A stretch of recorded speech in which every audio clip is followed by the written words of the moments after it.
Cache memory is an important component of a personal computers these days. Cache memory is basically a small sized, high speed, static random access memory that is connected between the central processing unit and the main memory. And this is the central processing unit. If it is a microcomputer, this is called a microprocessor. And it is the main memory. At present, we are using up to 16 GB of DDR4 SDRAM as main memories. Here we place a small sized static random access memory as cache memories. The size of the cache memories are very less, that is in the order of few megabytes. If you do not have cache memories, whenever the central processing unit wants to access the data, it accesses the data directly from the main memory. If the word length of this processor is 16 bits, at a time it transfers 16 bits of the data to the main memory or gets 16 bits of the data from the main memory.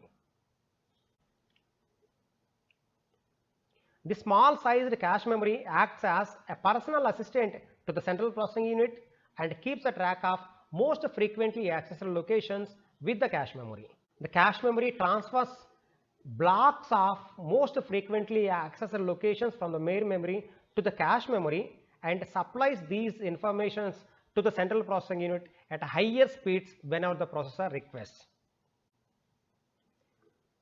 Whenever the central processing unit wants an information, it simultaneously asks the cache memory and the main memory. If that location is available with the cache memory, it supplies the information to the processor at higher speeds. If that information is not available with the cache memory, the main memory supplies the information little later. As most frequently used data is transferred to the cache memory, the central processing unit most of the times gets the data from the cache memory at higher speeds, and very few times it will go to the main memory and collects the data from the main memory little slowly, and hence the overall speed of the computer is increased.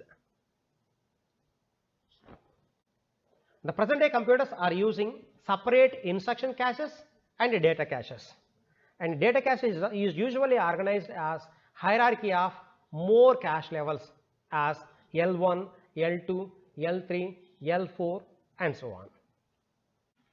To understand the uses of this cache memory and performance improvement of the computers, let us consider a simple example.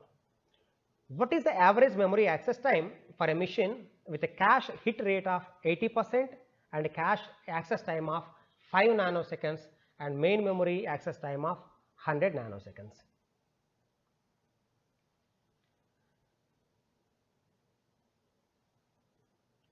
Cache access time T1 is equals to 5 nanoseconds and main memory access time is 100 nanoseconds. Main memory is dynamic RAM, cache is a static RAM.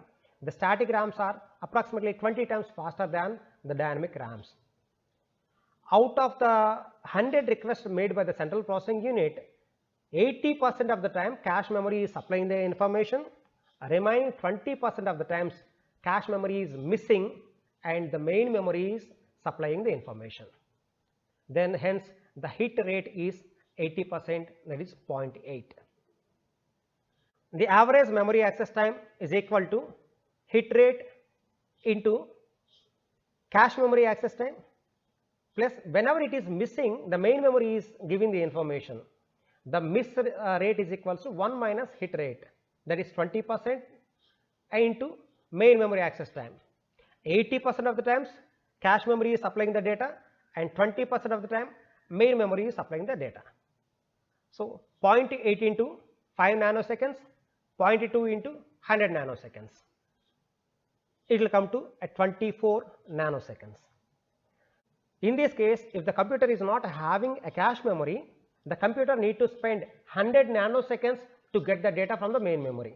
If it has few MBs of cache memory having a memory access time of 5 nanoseconds, it can get the information within 24 nanoseconds. The performance is improved from 100 nanoseconds to 24 nanoseconds, and this is the use of cache memories in the present day computers.